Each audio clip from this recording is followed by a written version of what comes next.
دونوں فرشتے، جانے والے بھی اور آنے والے بھی، اس لیے فجر کی بڑی اہمیت ہے۔ اور دوسرا وقت ہے شام کے وقت میں، شام والے جب آتے ہیں اور دن بھر کام کر کے گزارتے ہیں تو ملاقات ہوتی ہے، تو فرشتوں کا آنا اور جانا ثابت ہے۔ اور 22واں پارہ میں ایک آیت موجود ہے جس سے ثابت ہوتا ہے کہ آدمی کے اعمال صالحہ بھی اوپر جاتے ہیں اور عمدہ کلام بھی اوپر جاتے ہیں۔ الیہ یصعد الکلم الطیب والعمل الصالح یرفعہ۔ ترجمہ لفظی اس کا یہ ہے، الیہ اسی کی طرف، یصعد چڑھتے ہیں، الکلم الطیب پاکیزہ کلمے، الیہ یصعد الکلم الطیب والعمل الصالح یرفعہ، اور جو عمل صالح ہوتا ہے وہ ان کلمے کو اوپر پہنچاتا ہے،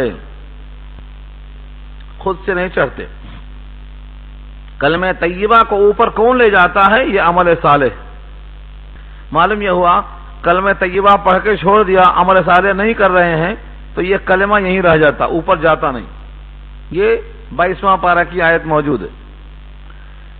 اس طریقے سے فرشتوں کا آنا جانا اور اعمال صالحہ کا اوپر جانا، اور احادیث میں اگر تشریف لے جائیں آپ تو بہت ذخیرہ ملے گا، بہت سی روایتیں ملیں گی۔ تو اوپر کا جانا، دروازے کا کھلنا یہ عام بات ہے۔ معراج کے واقعے میں تو تفصیل سے آئی ہے، ہر دروازے پر کھٹکا مارا گیا۔ جبریل نے کہا آپ کے ساتھ کون ہیں؟ سوال کیا جب فرشتے نے تو فرمایا میرے ساتھ تو اللہ کے رسول ہیں، بلائے گئے ہیں، آپ بلائے گئے ہیں۔ لمبی تفصیل ہے اس کی، آپ سن چکے ہیں۔ 1 سے 2، 2 سے 3 دروازے کھلتے چلے گئے، 7واں آسمان تک پہنچ گئے۔ وہ روایتیں پڑھ لیجیے آپ۔ یہاں ایک اور اشارہ ہے کہ سوئی کے ناکے میں جانا اونٹ کا جتنا محال اور ناممکن ہے، ایسے ہی ایسے متکبر انسان کے لیے دروازے آسمان کے کھل جائیں اور جنت کے اندر پہنچ جائے، یہ بھی ناممکن ہے۔ بعض روایتوں سے معلوم ہوتا ہے جنت اوپر ہے اور جہنم نیچے ہے۔ 7 آسمان سے اوپر نہریں ہیں جو معراج کے موقع پر حضور نے دیکھا، وہ 4 نہروں میں سے 2 نہریں تو جنت کی تھیں، ظاہر یہ ہے کہ وہ اوپر ہیں، اور 2 نہریں دنیا کی دیکھی گئیں۔ تو 7 آسمانوں میں دروازوں کا ہونا کئی روایتوں سے ثابت ہے۔ یہاں پر کون سا وقت ہے کہ دروازہ ان کے واسطے نہیں کھلے گا؟ کیا سب کی معراج ہوتی ہے؟ کون سا وقت آخر ہے؟ سورہ تطفیف میں اللہ نے کہا ہے کہ نیکوں کے نیک اعمال درج کیے جاتے ہیں علیین میں، اور بروں کے اعمال درج کیے جاتے ہیں سجین میں۔ یہ دونوں آیتیں موجود ہیں تطفیف کے اندر۔ کلا ان کتاب الفجار لفی سجین۔ سجین کیا ہے؟ وما ادراک ما سجین، کتاب مرقوم، ایک مقام ہے لکھا ہوا۔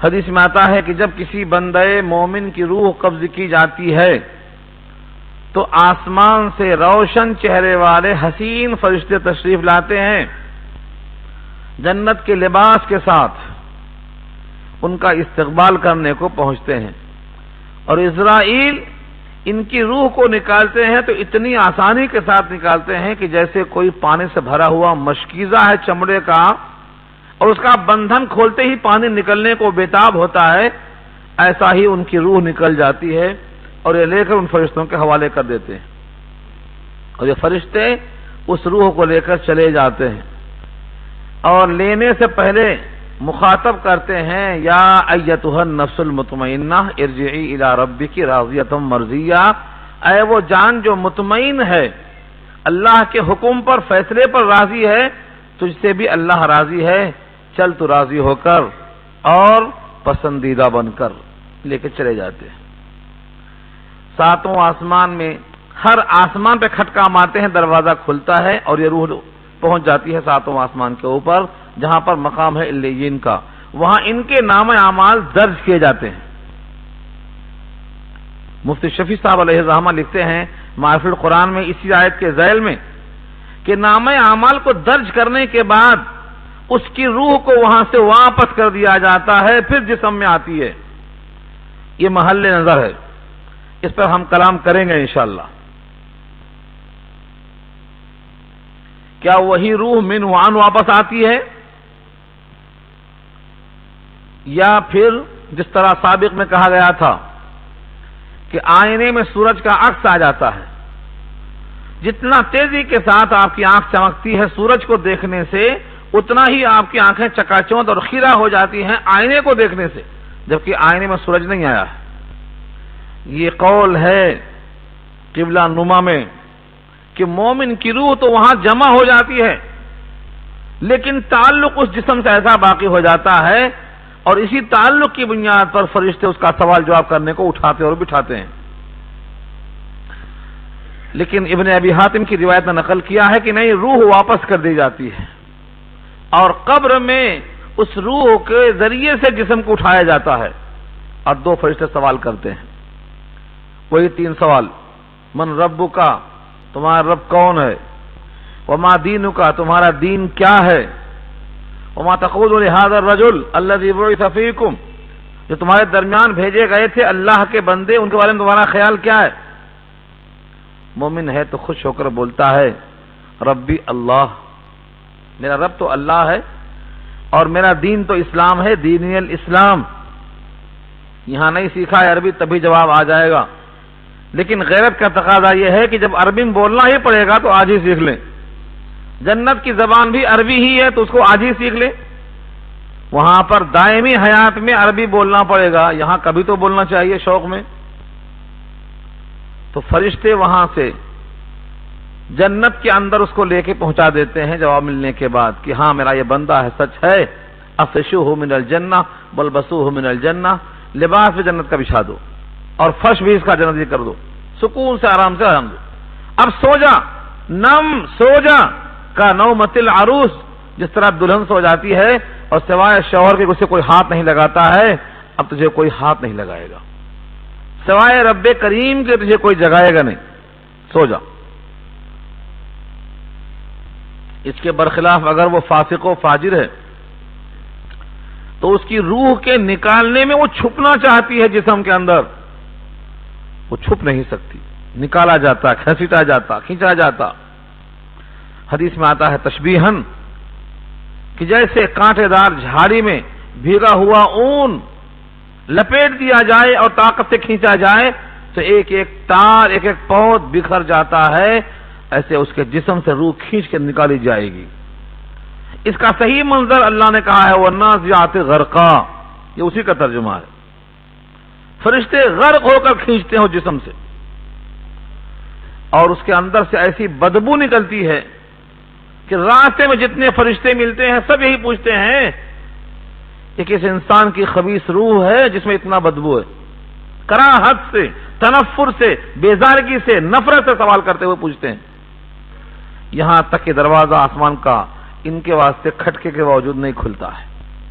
جب نہیں کھلتا ہے تو یہ بیزار ہو کے وہیں سے چھوڑ دیتے ہیں، نیچے گرتی ہے آ کے، ساتوں زمین سے نیچے مقام سجین ہے وہاں آ کے پڑ جاتی ہے، اس کے نام اعمال وہاں درج ہوتے ہیں، اور اس روایت کے مطابق وہاں سے روح واپس کی جاتی ہے۔ فرشتے سوال جواب کرتے ہیں، یہ ہر سوال کے جواب میں کہتا ہے من ربک میں کہتا ہے ہاں لا ادری، ما دینک ہاں لا ادری، ما تقول لهذا الرجل ہاں لا ادری، کوئی جواب صحیح نہیں دیتا۔ اس کے بعد اس کو ایسا مارا جاتا ہے، حدیث کے الفاظ ہیں ضربا بضرب شدید، شدید مار پڑتی ہے لوہے کے ہتھوڑوں سے، وَلَهُمْ مَقَامِعُ مِنْ حَدِيدٍ، سورہ حج کے الفاظ ہیں وَلَهُمْ مَقَامِعُ مِنْ حَدِيدٍ، لوہے کے ہتھوڑے ہوتے ہیں اس کے واسطے،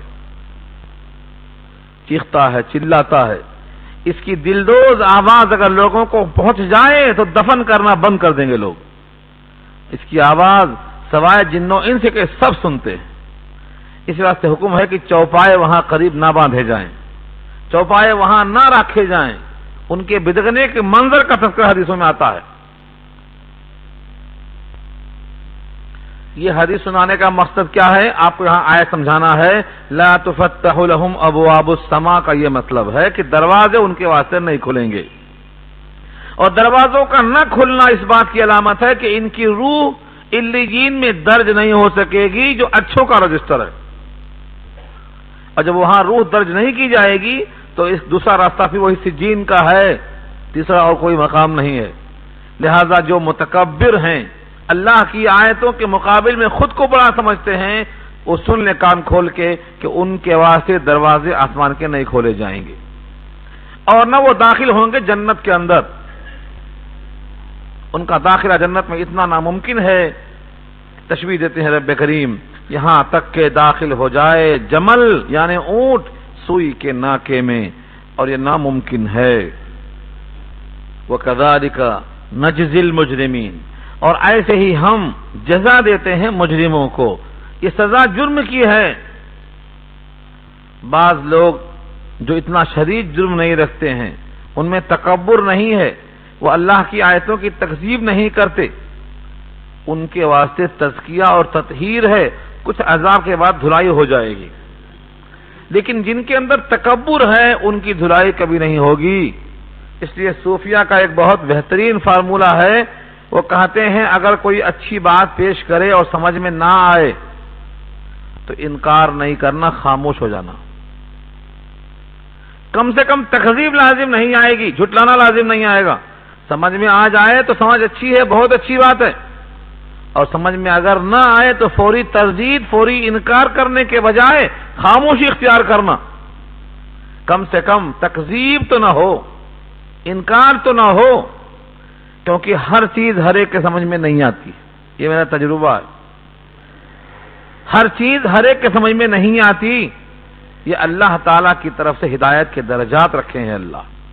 ہر چیز اور ہر نقطہ ہر انسان کے سمجھ سے باہر ہوتا ہے۔ ہاں، ہر ایک کا درجہ رکھا ہے اللہ نے، ہر ایک کے فہم کے مدارج رکھا ہے اللہ نے۔ تو یہاں کہا گیا ہے ایسا ہی جزا، ایسا ہی بدلہ ان کو دیا جاتا ہے جو مجرم ہوتے ہیں۔ ان کا حال یہ ہوگا، لہم من جہنم مہاد ومن فوقہم غواش، لہم ان کے لیے، من جہنم جہنم سے، مہاد، مہاد مہدن کی جمع ہے بچھونا، اور دوسرا لفظ ہے غواش، غاشیہ کی جمع ہے اوڑھنا، اوڑھنا بچھونا، ہمارے اردو میں استعمال ہوتا ہے، اس کا اوڑھنا بچھونا وہی ہے۔ تو مہد کہہ کر، مہاد کہہ کر بچھونا، اور غواش کہہ کر اوڑھنا، اور من فوقہم سے اشارہ ہے کہ غاشیہ اوپر ہی ہوتا ہے۔ غشی کسے کہتے ہیں؟ جب جنون چھا جائے تو اسے غشی کہتے ہیں۔ تو غاشیہ کے معنی ڈھانپ لینے والی۔ اللہ اکبر، جہنم کی آگ اس کا بچھونا ہوگا، اور جہنم کی آگ اس کے اوپر سے اوڑھنا ہوگا۔ دنیا کی آگ سے لوگ اپنے آپ کو برداشت کرنے پر قادر نہیں ہیں، تو جہنم کی آگ پہ صبر کیسے آئے گا جبکہ یہ آگ اوڑھنا اور بچھونا ہوگی۔ آگ کے کپڑے ہوں گے، آگ کے کپڑے ہوں گے۔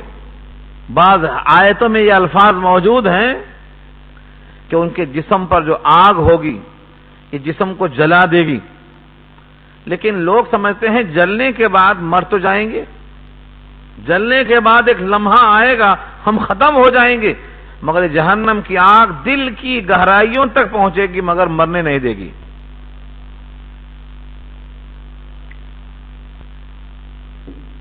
سورہ حمزہ پڑھا آپ نے، نار اللہ الموقدہ التی تطلع علی الافئدہ، یہ جہنم والی آگ نار اللہ، اللہ کی آگ ہے۔ سورہ حمزہ کے تفسیر میں ہم نے بتایا تھا تفصیل کہ آگ کے درجات دنیا میں دیکھ لو، کہتے ہیں یہ آگ کوئلے کی ہے، اور یہ آگ لکڑی کی ہے، اور یہ آگ پتھر کے کوئلے کی ہے، اور یہ آگ گوبر کے کنڈے کی ہے۔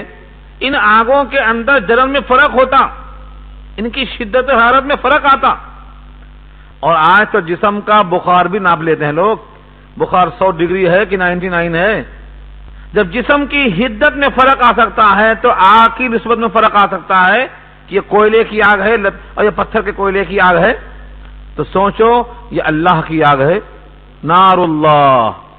سورہ حمزہ کے الفاظ ہیں یہ، نار اللہ الموقدہ، اللہ کی آگ ہے، کتنی شدید ہوگی۔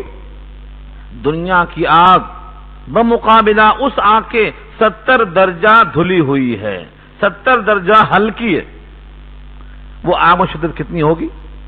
اس واسطے اللہ نے کہا ہے فما اصبرهم علی النار، لوگ دنیا پر صبر نہیں کر سک رہے ہیں اور وہاں صبر کیسے کریں گے؟ یہ انجام کس کا ہوگا؟ متکبرین کا اور متکذبین کا۔ اللہ فرماتے ہیں آگے وَكَذَلِكَ نَجْزِي الظَّالِمِينَ، ہم ایسا ہی بدلہ دیتے ہیں ظلم کرنے والوں کو۔ اوپر مجرم کہا، یہاں ظالم کہا۔ مجرم اپنے جرم کی وجہ سے جنت سے محروم ہو گیا، اور یہ ظالم ہے ظلم کی بنا پر، نیچے بھی آگ ہے اوپر بھی آگ ہے، یہ تشبیہ ہے۔ اگر مجرم کہا تو جرم کی نوعیت الگ الگ ہوتی ہے، لیکن جب ظالم کہا تو اس سے معلوم یہ ہوا کہ یہ مشرک تھا، کیونکہ قرآن کریم میں کثرت کے ساتھ ظالم اسی کو کہا گیا ہے جو مشرک ہے۔ ان الشرک لظلم عظیم کہا اللہ نے۔ تو ظلم کے اقسام میں سب سے بڑا ظلم کیا ہے؟ شرک ہے۔ اور جرم تو کئی ایک ہوتے ہیں، ہر اللہ کا حکم توڑنا جرم ہے تو مجرم ہو جائے گا، وہ نماز کو نہیں پڑھے گا تو مجرم ہو جائے گا، زکوٰۃ نہیں دے گا مجرم ہو جائے گا، بد اخلاقی سے پیش آئے گا مجرم ہو جائے گا، گالی دے گا مجرم ہو جائے گا۔ وَامْتَازُوا الْيَوْمَ أَيُّهَا الْمُجْرِمُونَ، اس میں ہر مجرم داخل ہے۔ لیکن ظالم میں وہ انسان ہے جو انسان شرک میں مبتلا ہو جائے، شدت بیان کیا ہے، پہلے مجرم پھر ظالم۔ اس کے بعد ذہن سے سوال دور کیا گیا ہے کہ سب کے لیے نہیں ہے، جو اللہ کے بندے اللہ کو مان لیں اور اللہ کے حکم پر چلنے کی کوشش کر لیں بس کافی ہے ان کے لیے۔ والذین آمنوا وعملوا الصالحات، اور وہ لوگ جو ایمان لے آئے اور عمل صالح کر لیا۔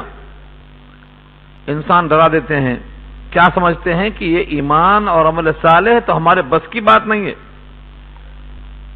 ایسے ایسے واقعات سنائے جاتے ہیں کہ لوگ گھبرا کے بولتے ہیں یہ کیسے ہو سکتا، رات بھر کھڑے ہیں تہجد میں، یہ ہم سے نہیں ہو سکتا، پورا مال دے دیا خیرات میں، یہ ہم سے نہیں ہو سکتا، جہاد میں چلے گئے اور شادی کی پہلی رات تھی وہاں جا کے جان دے دیا، یہ ہم سے نہیں ہو سکتا۔ تو ایسے احوال، حکم یہ ہے کہ مخاطب کے احوال کے مطابق گفتگو کی جائے، نہ اتنا ڈرا دیا جائے کہ وہ سمجھ جائیں کہ یہ اسلام پر عمل کرنا بس کی بات ہی نہیں ہے، اور اتنا خوشکن بھی نہ کیا جائے کہ خالص سبحان اللہ کہہ دیں گے جنت میں درخت مل جائے گا، اب باقی کرنے کی ضرورت کیا ہے، کافی ہے یہی، بس سبحان اللہ لیتے بیٹھ جائیں گے۔ سبحان اللہ بولنا مفید اس وقت ہوگا جب نماز فرض ادا کریں آپ، جب آپ کی زکوٰۃ ادا ہوئی ہو، جب معاملات آپ کے صحیح ہوں، جب اخلاق آپ کے درست ہوں، آپ کا ایمان صحیح اور کامل ہو۔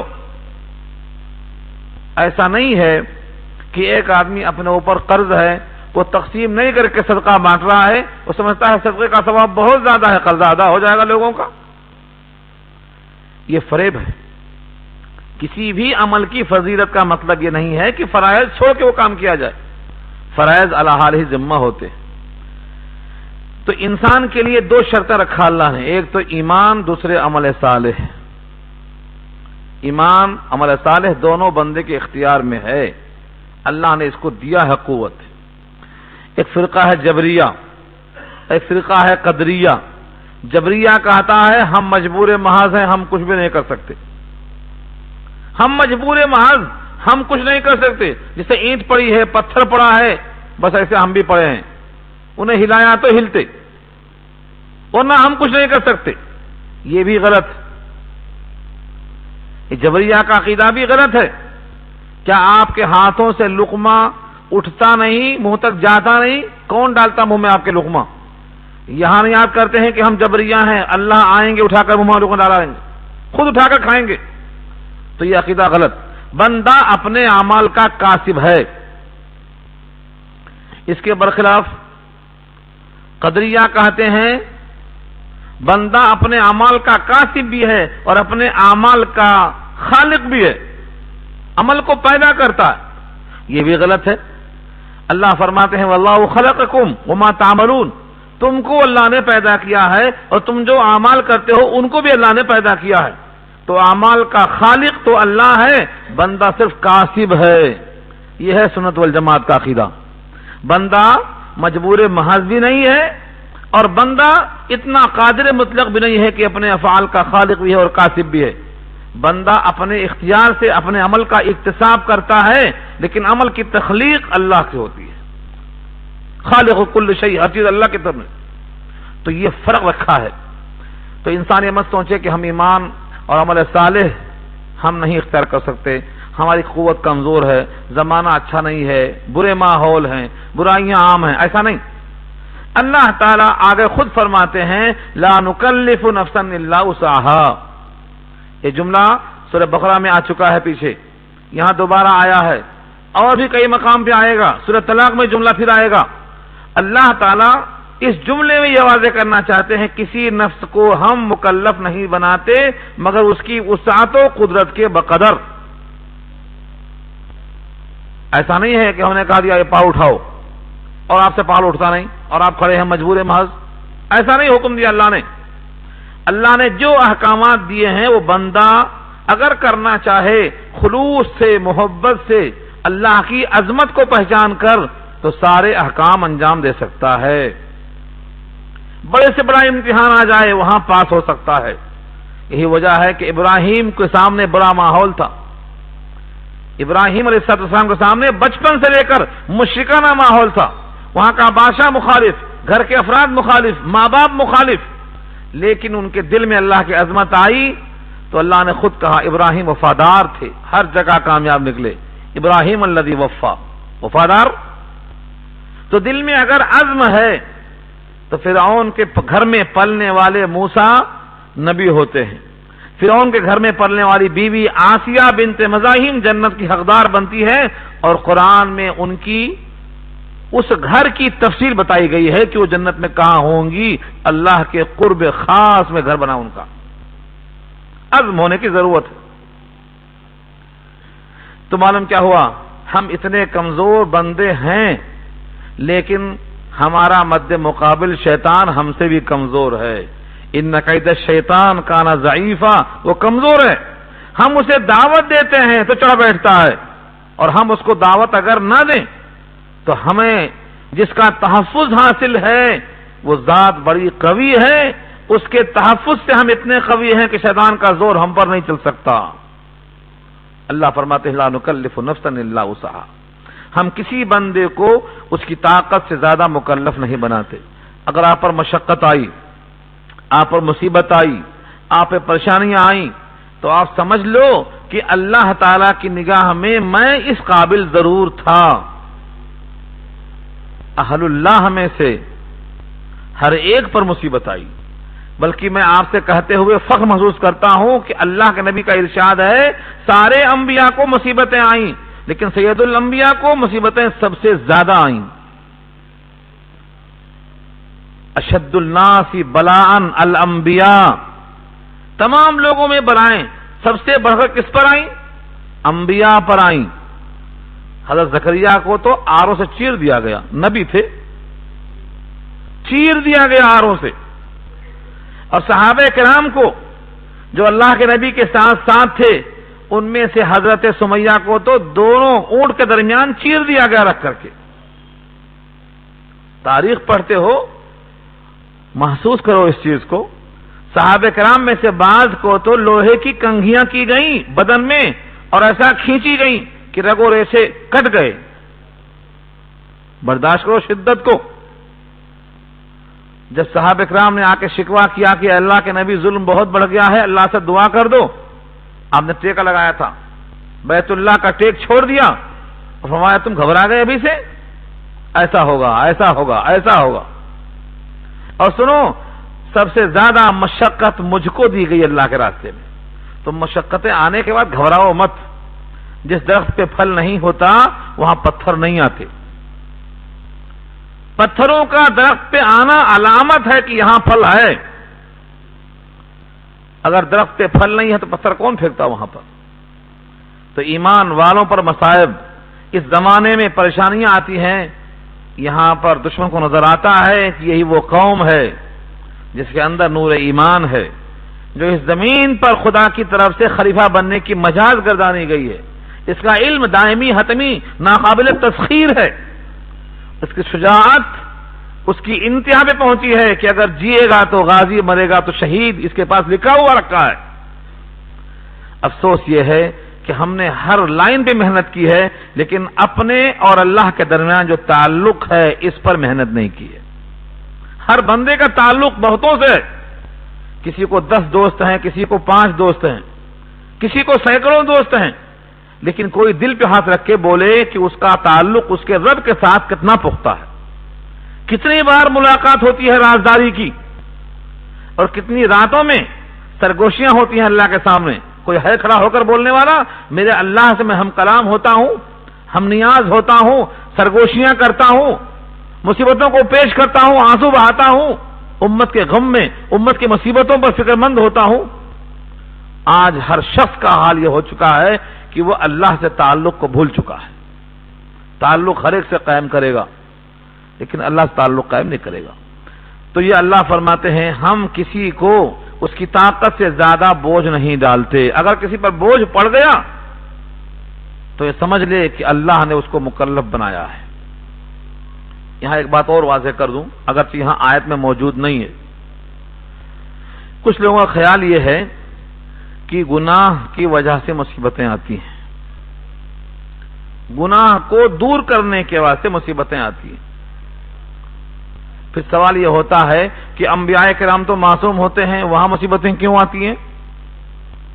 اور اگر انبیاء کرام پر باوجود معصوم ہونے کے مصیبتیں آ سکتی ہیں تو نائبین رسول پر اور علماء کرام پر اور امت کے بزرگوں پر مصیبتیں آئیں گی تو کیوں گناہ کے باعث آئیں گی؟ ہو سکتا ہے 2 رخ ہوں اس کے، ایک تو گناہ کی دھلائی کے لیے اور ایک رفع درجات کے لیے۔ اگر بندہ پہلے سے نیک ہے، صالح ہے، روزانہ اللہ سے دعا کرتا ہے، اپنے گناہوں پر نادم ہوتا ہے، استغفار کی کثرت کرتا ہے، پھر بھی مصیبت آ رہی ہے تو شاید یہ انبیاء کے راستے پر ہونے سے رفع درجات کے لیے آتی ہو۔ گناہوں سے لطف ہے تو ہو سکتا ہے دھلائی کی خاطر آتی ہو، کیونکہ اللہ تعالیٰ اپنے نیک بندوں کو دنیا سے ایسا پاک اور صاف کر کے لے جاتے ہیں کہ اس کے نامہ اعمال میں صرف نیکیاں رہتی ہیں، گناہ ختم ہو جاتے ہیں۔ کبھی اسے بیمار کر دیتے ہیں، کبھی اس کے دل پر ایسی چوٹ لگاتے ہیں کہ وہ اللہ کی طرف بلک کر پہنچ جاتا ہے، کبھی ایسے گناہ کر دیتے ہیں جس گناہ پر زندگی بھر روتا ہی رہتا ہے، پشیمان رہتا ہے۔ حضرت عائشہ کے بارے میں آتا ہے کہ جب وہ روتی تھی، بعض واقعات کو سن کر ان کی تاریخ پڑھ لو تو ان کا دوپٹہ آنسوؤں سے بھیگ جاتا تھا، اور غلام کو خیرات کرتی تھی، غلام کو آزاد کرتی تھی۔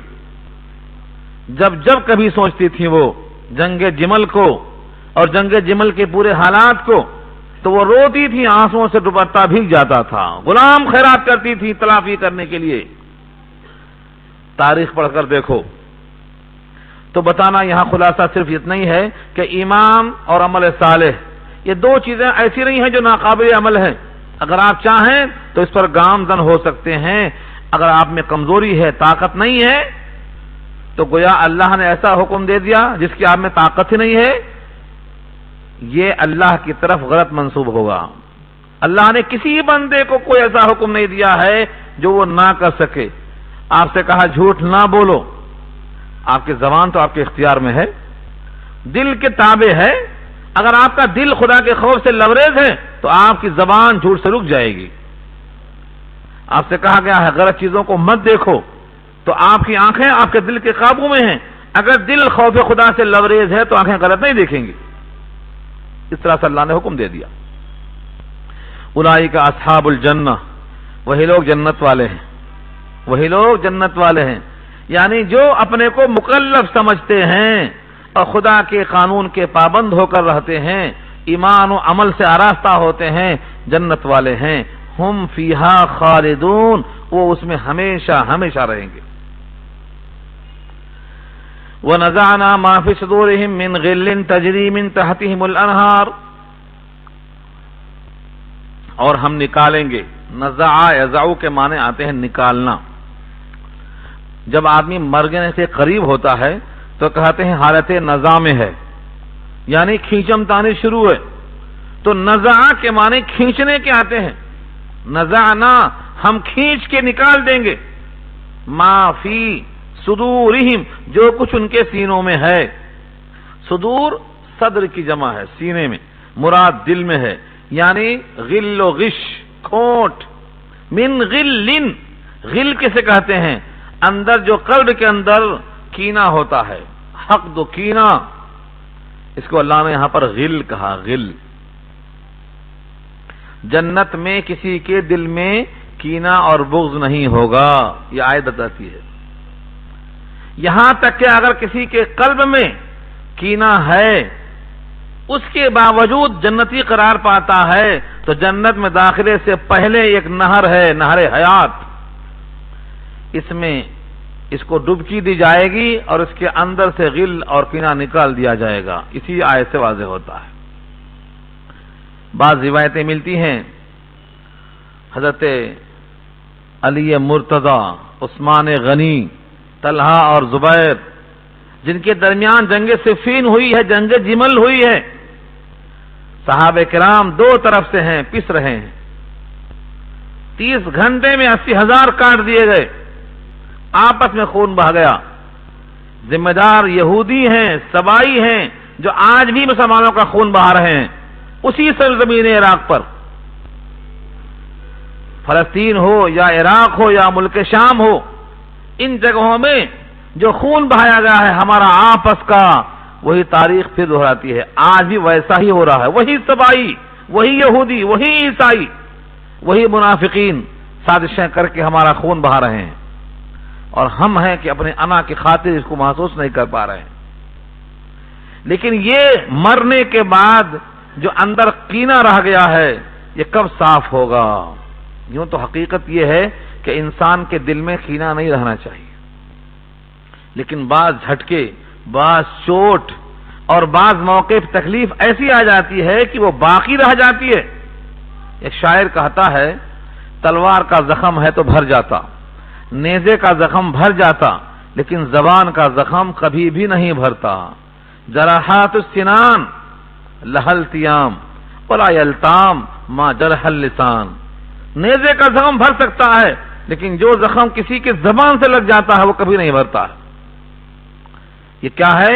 وہ غل بن جاتا، وہ کھوٹ بن جاتا، اسی سے اب شروع ہوتا ہے کینہ. لیکن اللہ فرماتے ہیں اگر تو محتاج محض ہو کر بھی اپنے جیسے انسانوں کو معاف نہیں کرے گا تو میں بے نیاز ہو کر تم کو کیسے معاف کروں؟ کیوں معاف کروں؟ تم تو خود محتاج ہے معافی کے. جب انسان کے دل میں کینہ پیدا ہوتا ہے تو اللہ چاہتے ہیں کہ وہ دھل جائے. مثال دے دوں، اس سے پہلے آ چکی ہے. حضرت ابو بکر صدیق رضی اللہ تعالی عنہ قسم کھا لیتے ہیں، جن لوگوں نے آپ کی بیٹی عائشہ پہ الزام لگایا تھا اس میں مستح بھی تھے، ان کا خرچہ حضرت ابو بکر صدیق کے ہاتھوں سے نکلتا تھا. جب سنا انہوں نے کہ میری بیٹی کے خلاف زبان درازی کی ہے، الزام میں شریک ہوا ہے، تو خرچہ پانی بند کر دیا اور قسم کھا لیا کہ میں اب ان پر خرچہ نہیں کروں گا. سورہ نور کی جب آیت نازل ہوئی، حضرت عائشہ کی براعت کی 8 آیتیں نازل ہوئیں، تو اسی رکوع میں آخر میں جا کے اللہ فرماتے ہیں وَلَا يَأْتَلِ أُولُو الْفَضْلِ مِنْكُمْ وَالسَّعَةِ أَنْ يُؤْتُوا أُولِي الْقُرْبَى. جن کو ہم نے مال دے رکھا ہے وہ قسم نہ کھائیں کہ وہ قرابت داروں پر خرچہ نہیں کریں گے. کیا وہ نہیں چاہتے ہیں کہ اللہ انہیں معاف کرے؟ صدیق اکبر نے سنا تو کہا اللہ میں چاہتا ہوں کہ اللہ مجھے معاف کرے. اگر آپ کا معاف کرنا اس پر موقوف ہے تو ابو بکر تیار ہے، اس کے واسطے خرچہ ڈبل کر دیا. آپ نے اپنے مجرم کو معاف کیا، خرچے کو ڈبل کر دیا. کہا دنیا کی خاطر نہیں، مجھے آپ کی رضا چاہیے. یہ علامت ہے ہمارے واسطے، نمونہ ہے ہمارے واسطے. ہم اپنی انا کی خاطر بیٹھے رہتے ہیں، تو خرچے کا ڈبل کرنا. حضرت علی سے جب پوچھا گیا جناب عائشہ کے بارے میں اسی سورہ نور کے واقعے میں کہ آپ کی رائے کیا ہے، تو یہ نہیں کہا کہ میں ان کے بارے میں مشکوک ہوں، یہ کہا کہ جب یوں بات مشہور ہو گئی ہے تو کیا اللہ تعالیٰ آپ پر تنگی کرے گا؟ عورتیں بہت ہیں دنیا میں، والنساء سواہا کثیر. دنیا میں کوئی عورتیں نہیں ہیں کیا؟ بہت عورتیں. مطلب یہ تھا کہ جس پر شک ہو گیا ہے اس کو چھوڑ دو، دوسرا نکاح کر لو. اس مشورے کے وجہ سے جناب عائشہ کو بہت تکلیف ہوئی. ایسے موقع پر براعت کرنے کے بجائے یا اپنے علم میں کمی کے بجائے یہ کہہ دینا کہ عورتیں بہت ہیں، اللہ تنگی نہیں کرے گا، دل میں تکلیف کی بات ہے. اس کی تعویل بہت کی ہے لوگوں نے، آپ کا مطلب یہ تھا، مطلب وہ تھا، لیکن حقیقی بات، سچی بات، صاف ستھری بات یہ ہے کہ جیسا جملہ پہنچا بہت تکلیف ہوئی جناب عائشہ کو. یہاں پر بھی یہی تکلیف مراد ہے. فرماتی ہیں کہ جنت جانے سے پہلے اللہ تعالی ہم تمام صحابہ کرام کے قلب کی اور تمام ایمان والوں کی اگر اس قسم کی کوئی بات رہ گئی ہے تو نہر حیات میں دھلائی کے بعد صاف کر دیں گے. یہ ہے وہ نزانا ما فی صدورہم من غل، ان کے دلوں سے ہم کھوٹ کو نکالیں گے.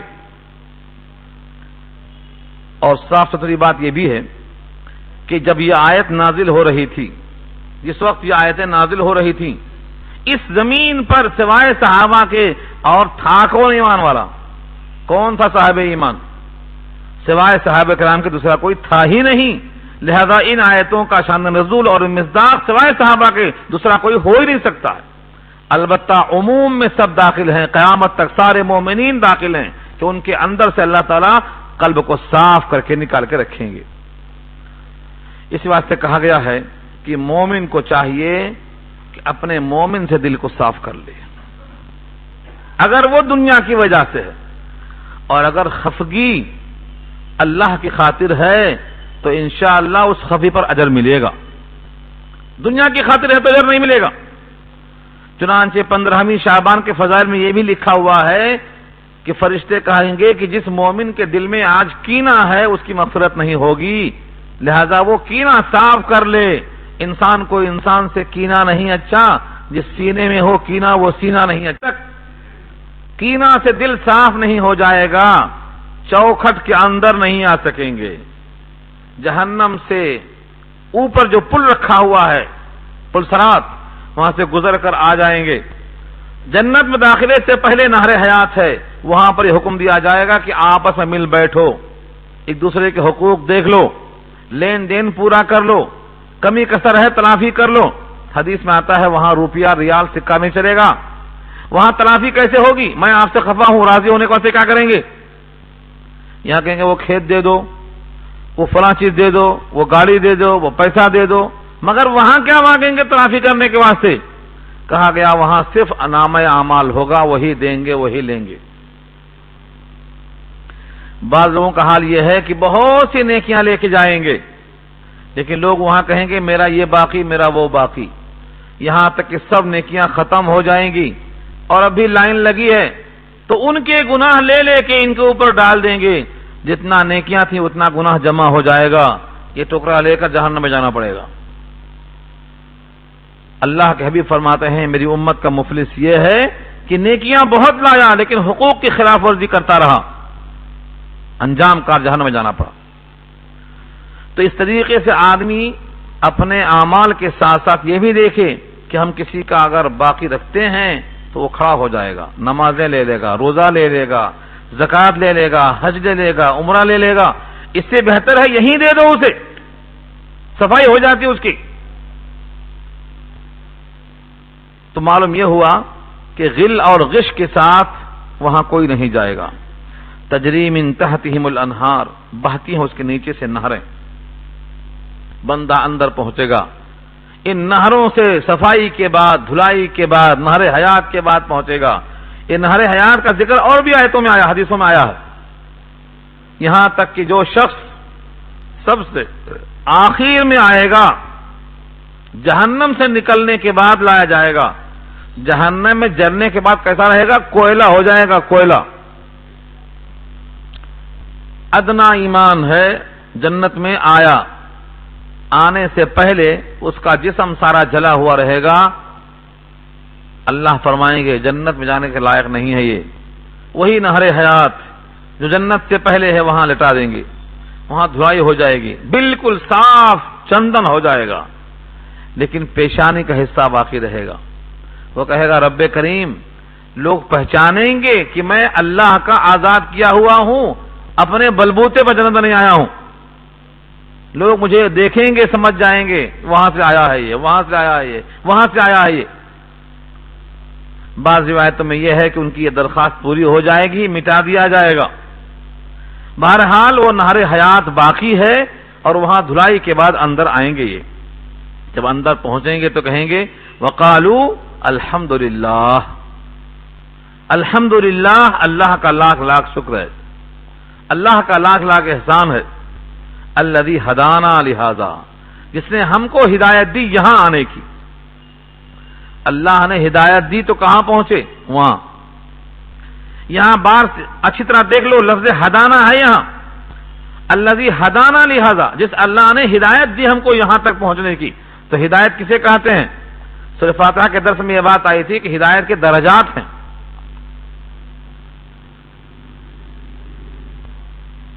ہدایت کے درجات کتنے ہیں؟ زمین سے لے کر آسمان تک جانا ہے اور وہاں جنت میں داخل ہونا ہے، یہ سب درجات ہیں۔ ہر آدمی کہیں نہ کہیں ہے۔ اسی واسطے ہدایت سے کوئی بندہ، یہاں تک کہ اللہ کے نبی بھی بے نیاز کبھی نہیں رہے۔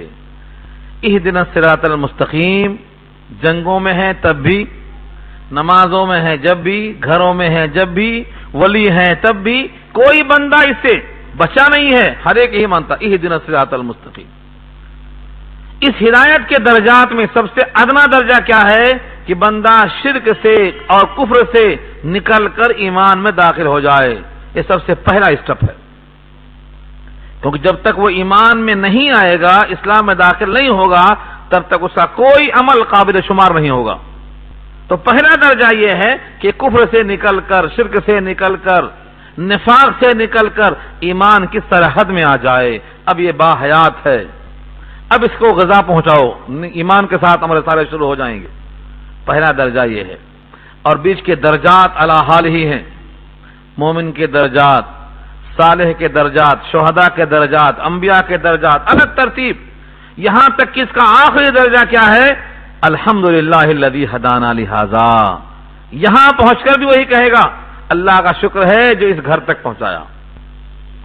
تو جب تک ہم اس گھر میں نہ پہنچ جائیں، یہ نہ سمجھیں ہم کو ہدایت مل گئی، ابھی ہدایت کے ہم طالب ہیں، ہدایت کو طلب کرتے رہیں گے، ہر رکعت میں بھی، ہر رات میں بھی، اور جب کبھی توجہ ہوگی اللہ ہمیں ہدایت دے، اللہ ہم سب کو ہدایت دے، یہ دعا ہم کرتے ہی رہیں ہمیشہ، جب تک کہ ہم اس مقام پر نہ پہنچ جائیں کہ دلوں سے کینہ نکل دیا جائے اور اندر داخلہ مل جائے، نعمتوں کو دیکھ کر اللہ کا شکر ادا کرنے والے بن جائیں۔ الحمدللہ الذی ہدانا لہذا۔ اور آگے جملہ بہت واضح ہے، وما كنا لنهتدي لولا ان هدانا اللہ، حالانکہ ہم نہیں تھے پہنچنے والے اس مقام تک اگر ہم کو اللہ ہدایت نہ دے دیتا۔ یہ قرآن نے نقل کرایا ہے یہاں ہمارے لیے، ان کی گفتگو یہاں نقل کرایا۔ جنت میں جانے والے اللہ کے شاکر بندے یہ جملہ نقل کریں گے، جو جنت میں پہنچ گئے وہ یہ کہہ رہے ہیں حالانکہ ہم نہیں تھے کسی حال میں یہاں تک پہنچنے والے، اگر اللہ نہ ہوتا تو ہم یہاں پر نہ پہنچتے۔ اس ٹکڑے کو آیت کے یہاں سامنے رکھو، اور نبی صلی اللہ علیہ وسلم کے صحابہ جب بھوکے رہ کر غزوہ خندق کھود رہے تھے ان کے جملے پہ غور کرو، لولا اللہ، اگر اللہ نہ ہوتا، مہتدینا، تو ہم ہدایت نہ پاتے، ولا صلینا، نہ ہم نماز پڑھتے، نہ ہم صدقہ دے سکتے۔ نبی صلی اللہ علیہ وسلم کے ساتھ فاقے میں ہیں، خندق کھود رہے ہیں، اور ان کے زبان پر یہ رجم ہے۔ کوئی کہتا ہے اللہم لا عیش الا عیش الاخرہ، اے اللہ کوئی عیش نہیں مگر عیش آخرت کا۔ اللہ کے نبی تسلی دیتے ہیں فاغفر الانصار والمہاجرہ، اللہ مہاجر ہوں یا انصار ہوں ان کی مغفرت فرما دے۔ پھر وہ فرماتے ہیں اگر آپ نہ ہوتے تو ہمیں ہدایت نہ ملتی، ہمارے قلوب صاف نہ ہوتے، ہمارے قلب کی آنکھیں اندھی تھی انہیں کھول دیا آپ نے، آپ کے طفیل میں ہمیں راستہ ملا ہے۔ تو غزوہ خندق میں فاقہ زدہ مسلمان شکر ادا کرتے ہیں، اور آج ہمارا حال یہ ہے کہ اب الحمدللہ ہر نعمت سے فیضیاب ہو رہے ہیں، اس کے بعد شکوہ کس کا ہے؟ صرف معیشت کا شکوہ ہے، اپنے ایمان کی کمزوری کا شکوہ کبھی نہیں کرتا کوئی۔ ہمارا ایمان اتنا کمزور ہے کہ ہم اتنی نعمتیں استعمال کرنے کے بعد بھی ابھی وہی 100 سال کے اندر کی فکر میں ہیں، 100 سال کے بعد کی فکر شروع ہی نہیں ہوئی۔ جس کو دیکھو دنیا کی فکر چھائی ہے، فکر آخرت کب چھائے گی؟ دماغ میں دل میں یہ بیٹھے دنیا تو بہرحال گزر جائے گی، یہاں کا گزرنا بہت آسان ہے، اللہ کی ہدایت طلب کرنے کا حکم دیا گیا ہے۔ لقد جاءت رسل ربنا بالحق، تحقیقی آئے ہمارے رب کے پاس سے رسول پیغمبر حق لے کر، یہ بھی ان کا اعتراف ہوگا، جنتیوں کا یہ کلام ہوگا کہ تحقیق ہمارے رب کے پاس سے رسول حق لے کر آئے، اسی حق کو ہم نے فالو کر لیا، اس مقام تک ہم پہنچ گئے۔ یہ ان کا شکرانہ، ان کے شاکرانہ جملے نکلتے ہوئے ہوں گے کہ آواز آئے گی، وَنُودُوا، ندا دی جائے گی، آواز لگائی جائے گی، ان یہ کہ تِلْكُمُ الْجَنَّةُ، یہی ہے وہ جنت، اورثتموہا، جس کا تمہیں وارث بنایا گیا، کیوں؟ بما کنتم تعملون، اس وجہ سے کہ تم عمل کیا کرتے تھے۔ یہاں رک کر کے فرقہ ظاہریہ کے لوگ کہہ سکتے ہیں کہ دیکھو جنت کا وارث بنایا گیا ہمارے عمل کی وجہ سے، لہذا عمل ذریعہ بنا جنت کا۔ حقیقت یہ ہے عمل کی توفیق کا ذریعہ کون بنا؟ عمل کی توفیق کا ذریعہ کون بنا؟ کیوں نہیں ایسا ہوا؟ آپ یہاں بیٹھے ہیں، قرآن سن رہے ہیں، دوسرے لوگ یہاں گزر رہے ہیں، گپ شپ کر رہے ہیں بیٹھ کے، انہیں قرآن کی توفیق کیوں نہیں ہوئی؟ کتنے لوگ ہیں جو نماز پڑھ رہے ہیں اور کتنے ہیں جو نماز کی توفیق نہیں مل رہی ہے؟ تو اعمال صالحہ کی توفیق دینا یہ کس کے بس کی بات ہے؟ تو حقیقت میں یہ بات ہے کہ کوئی بندہ اپنے عمل کے بلبوتے پر جنت میں نہیں جائے گا، یہ عمل در حقیقت اللہ کی توفیق ہے۔ توفیق کسے کہتے ہیں؟ توفیق کا نام کیا ہے؟ توفیق کہتے ہیں اسباب خیر کا مہیا کر دینا، موانعات کو دور کر دینا، یہ توفیق ہے۔ اسباب خیر کو مہیا کر دینا، موانعات رکاوٹوں کو دور کر دینا، یہ توفیق ہے۔ اللہ نے آپ کے لیے اسباب خیر مہیا کیا تو آپ یہاں جمع ہو گئے، رکاوٹوں کو دور کر دیا تو آپ حاضر ہو گئے، ورنہ کتنے لوگ ہیں جو قرآن کریم کا علم حاصل کرنے سے آج بھی دور دور ہیں، یہاں تک کہ مر جائیں گے اور دور رہیں گے۔ ان کو قرآن کریم سے قریب کرنے والے اعمال کی توفیق کیوں نہیں ہو رہی ہے؟ تو اعمال در حقیقت یہ بھی سبب ہیں، اور توفیق وہ اللہ کی ہوتی ہے۔ جب اللہ توفیق دیتا ہے تو یہ اعمال آسان ہو جاتے ہیں۔ اس لیے جنت کیسے ملتی ہے؟ اللہ کے فضل سے، نہ کہ عمل سے۔ ہاں عمل بھی اللہ کے فضل سے ہی ملتا ہے، تو بندے کو عمل کرنا ہے، اور عمل کرنے سے پہلے اللہ کا فضل مانگنا ہے، اور نبی صلی اللہ علیہ وسلم کی یہ دعا یاد کرنا، ربی اوزعنی، یہ تو قرآن کے بھی الفاظ ہیں، سورہ احقاف پارہ 26 میں ہے، ربی اوزعنی، اے رب مجھے توفیق دے، ودیعت کر دے، میری فطرت میں رکھ دے، ربی اوزعنی ان اشکر نعمتک التی انعمت علی وعلی والدی وان اعمل صالحا ترضاہ، اے رب مجھے توفیق دے دے، میرے نفس میں ودیعت کر دے، صلاحیت کر دے کہ میں آپ کا شکر کروں، اور جو میرے ماں باپ پر فضل آپ کا ہوا ہے اس پر بھی شاکر رہوں، اور ایسے اعمال کروں جو آپ کو پسند آ جائے، اس کی بھی توفیق دیجیے۔ سکھلایا ہے اللہ تعالیٰ نے، رب اوزعنی ان اشکر نعمتک التی انعمت علی وعلی والدی وان اعمل صالحا ترضاہ۔ اور اگر اولاد نافرمان ہے تو آگے پڑھ لینا، وَأَصْلِحْ لِي فِي ذُرِّيَّتِي إِنِّي تُبْتُ إِلَيْكَ وَإِنِّي مِنَ الْمُسْلِمِينَ، اے اللہ میری اولاد کی اصلاح فرما دے، میں آپ سے توبہ کرتا ہوں، متوجہ ہوتا ہوں آپ کی طرف، میں ہوں مسلمانوں میں سے۔ اولاد کی اصلاح کے واسطے بہترین دعا لکھائی۔ یہاں تک کلام تھا جنتیوں کا، جنت میں پہنچنے کے بعد اب ان کا کلام نقل کیا ہے اللہ نے۔ جنت میں جانے والے جہنمیوں کو دیکھ کر مخاطب کر سکیں گے، حالانکہ جنت الگ مقام ہے، جہنم الگ مقام ہے، جنت کے اطراف باڑ لگی ہوئی ہے، گھیر دیا گیا ہے. کہیں اس کا نام ہے سور. سور کے معنی فصیل، جو بڑے بڑے محلات کے اطراف ہوتی ہے فصیل، قلعہ بند ہوتی ہے فصیل، جس کا ذکر سورہ حدید میں آیا ہے باطنہ فیہ الرحمہ وظاہرہ من قبلہ العذاب ینادونہم الم نکم معکم. اندر رحمت ہے، باہر عذاب ہے. تو جو حصہ گھرا ہوا ہے جنت کا حصہ ہے، اس کے باہر جو عذاب کا حصہ ہے.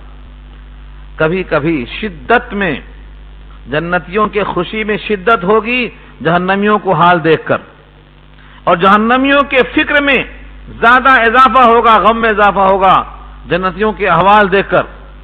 تو کبھی کبھی ایک دوسرے کو دیکھنے کا موقع دیں گے، مخاطب کرنے کا موقع دیں گے. سورہ صافات میں ہے ایک دوست جہنم میں ہوگا اور ایک دوست جنت میں ہوگا. جنت والا دوست کہے گا کہ میرا ساتھی نظر نہیں آتا، کہاں گیا، مجھے بھٹکایا کرتا تھا اور بولتا تھا مرنے کے بعد کیا ہوگا، کچھ بھی نہیں ہوگا میاں، سب ختم، دیکھوں کہاں ہے، آخر کدھر ہے. جھانک کر دیکھا تو بیچوں بیچ جہنم کے ہے. یہ آیت پڑھ لینا سورہ صافات پارہ 23 میں ہے. معلوم یہ ہوا کہ جنتی جہنمیوں کو جھانک کر دیکھے گا عبرت کے لیے. اللہ کا شکر ہے کہ ہم اس سے بچ گئے. تو یہاں وہی خطاب نقل کیا اللہ نے، وَنَادَا أَصْحَابُ الْجَنَّةِ، اور پکاریں گے جنت والے اصحاب النار، جہنم والوں کو، أَن قَدْ وَجَدْنَا مَا وَعَدْنَا رَبُّنَا حَقًّا، یہ کہ ہم نے پایا جو ہم سے وعدہ کیا تھا ہمارے رب نے، حق پایا. فَهَلْ وَجَدْتُمْ، کیا تم نے بھی پایا، مَا وَعَدَ رَبُّكُمْ حَقًّا، جو تم سے وعدہ کیا تھا تمہارے رب نے حق. قَالُوا نَعَمْ، جہنمی بھی کہیں گے ہاں ہم بھی وہی پا گئے. وعدہ یہ تھا ایمان عمل صالح ہے تو جنت میں جائیں گے، اور کفر اور انکار ہے تو جہنم میں جائیں گے. وعدہ سچ نکلا. فَأَذَّنَ مُؤَذِّنٌ، ایک پکارنے والا پکارے گا، بینہم، ان کے درمیان آواز لگائے گا، ان، یہ کہ لعنت اللہ علی الظالمین، لعنت ہو اللہ کی ظالمین پر، پھٹکار ہو. لعنت ہو یعنی رحمت سے دوری ہو، بعد ہو، نظر کرم سے دور کر دیا جائے گا ظالم شخص. اس ظالم سے مراد کون ہے؟ فرمایا الذین یصدون عن سبیل اللہ، جو روکتے ہیں اللہ کے راستے سے، وَيَبْغُونَهَا عِوَجًا، اور تلاش کرتے ہیں اس میں کجی اور ٹیڑھاپن، وَهُمْ بِالْآخِرَةِ کافرون، اور وہی لوگ ہیں جو آخرت کا انکار کرنے والے ہیں. سب سے بڑا کفر یہ ہے کہ آدمی انکار کرے آخرت کا.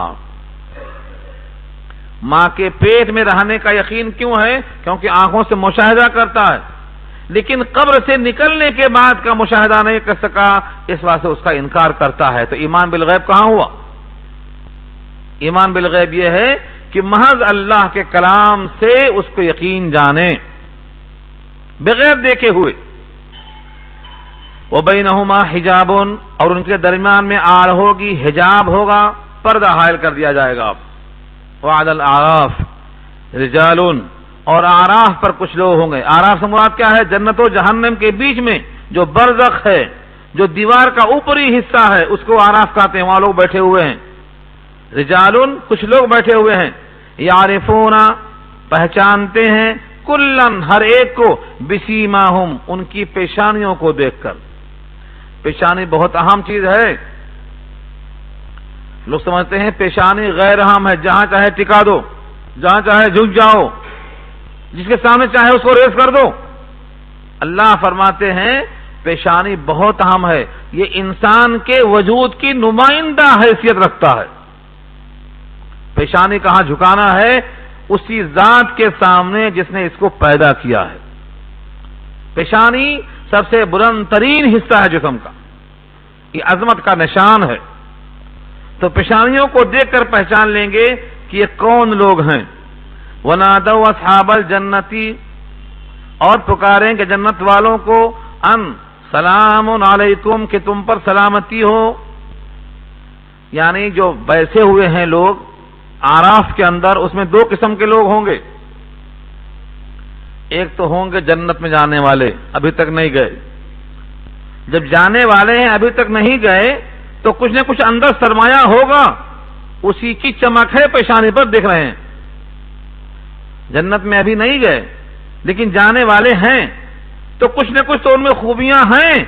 انہیں خوبیوں کا اثر دکھائی دیتا ہے ان کی پیشانی پر. ابھی تک نہیں گئے, انتظار میں بیٹھے ہیں. لم يدخلوها, داخل نہیں ہوئے. وهم يطمعون, طمع رکھتے ہیں, لالچ رکھتے ہیں, امید رکھتے ہیں. ان پر سلامتی کی دعا کر دی, سلام ہو. یہ آیت پر بہت طویل کلام ہے, میں صرف اشارہ کر دوں.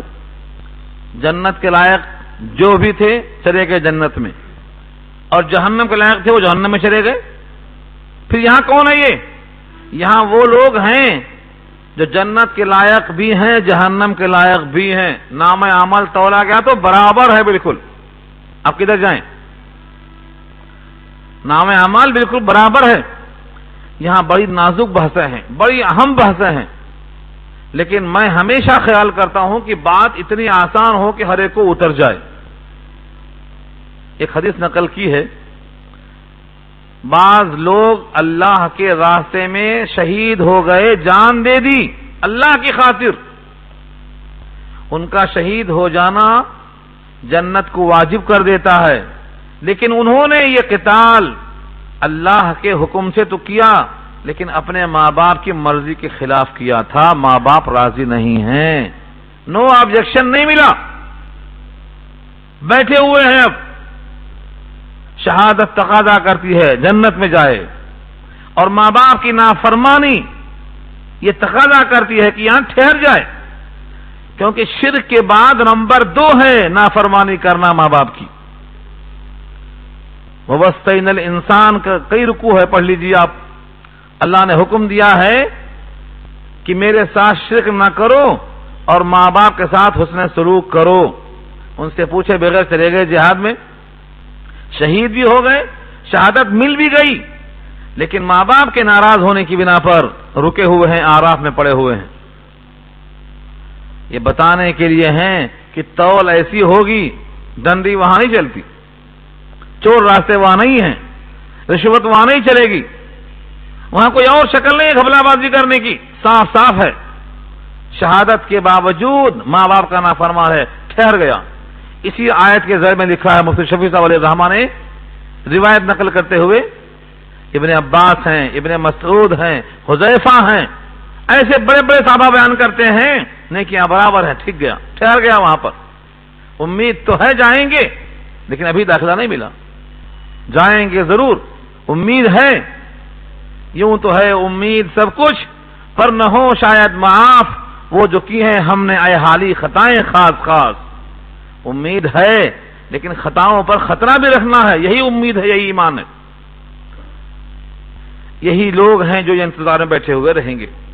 وَإِذَا صُرِفَتْ أَبْصَارُهُمْ, اور جب ان کی نگاہ پلٹے گی, تِلْقَاءَ أَصْحَابِ النَّارِ, تلقاء مانے سامنے, جہنم والوں کے سامنے نگاہ ان کی پہنچے گی تو حیرت میں تڑپ کر فکر میں کہیں گے, ربنا لا تجعلنا مع القوم الظالمین, اے ہمارے رب ہمیں مت کیجئے ظالم قوم کے ساتھ, ہمیں ان سے بچا لیجئے. جملہ یہاں ہے لم يدخلوها وهم يطمعون, کا مطلب یہ ہے ابھی تو نہیں گئے, طمع رکھتے ہیں, بالآخر یہ جائیں گے. نتیجتاً ہر آراف میں رہنے والا انسان جنت میں بہرحال جائے گا, کیونکہ حدیث میں آتا ہے اللہ کے نام کے برابر کوئی گناہ نہیں ہو سکتا. دل میں اللہ کی عظمت آ گئی تو تولا جائے گا جب, تو کوئی گناہ بھی اس سے زیادہ وزندار ہو ہی نہیں سکتا, بالآخر یہی کامیاب ہو جائے گا اور جائے گا جنت کے اندر یہ. لیکن کوشش یہ کرنا ہے دھلائی کا نمبر نہ لگے, ورنہ وہاں کی دھلائی چلنے والے نہیں ہے. یہاں جب پکڑتے ہیں لوگ, شرطی جا کے پکڑتا ہے تو کہتے ہیں بھائی مارنے نہ پائے پہلے دے دو کچھ, جو جو دینا ہے پہلے دے دو, ڈنڈا نہ پڑنے پائے, مار نہ پڑنے پائے. یہاں کے مار کی یہ فکر ہے پہلے ہی دے دو بولتے ہیں, اور یہاں کے بارے میں سوچتے ہیں بعد میں تو چھٹی جائے گا کیسے بھی. تو یہ دھلائی برداشت نہیں ہوگی. اس واسطے مومن کے لیے کوشش کرنا ہے کہ پہلے مرحلے میں اس کی نجات ہو جائے, روز رات میں توبہ کر کے ہی سونا ہے, اور جن کے حقوق ہیں ان کو ادا کرنے کی فکر کرنا ہے. دھلائی کی باری آئی تو مشکل ہے, کیونکہ نبی نے کیا دعا کی ہے, اللہم حاسبنا حسابا یسیرا, اللہ حساب ہمارا آسان کیجئے, جرح کیجئے تو ہم پکڑے جائیں گے, بس پیشی ہو اور چھوڑ دے. یہ فکر کرنا ہے، یہ کوشش کرنا ہے. یہاں پر رکوع پورا ہوا. آگے ایک مکالمہ زبردست آ رہا ہے کہ آراف والے بھی کچھ لوگوں کو پہچانیں گے، ان کے سلام کلام ہوں گے، اور جہنم والے پکاریں گے جنتیوں کو روٹی پھینکو، پانی کا قطرہ پھینکو، روٹی کا ٹکڑا پھینکو. وہ کہیں گے دونوں حرام ہے، نہیں ملنے والا ہے. یہ سب مکالمہ اگلی آیتوں میں آ رہا ہے. انشاءاللہ یہ رکوع آئندہ رکھیں گے. وقت آپ حضرات کا پورا ہو چکا ہے. آپ حضرات دعا کر لیں کہ اللہ تعالیٰ عمل کرنا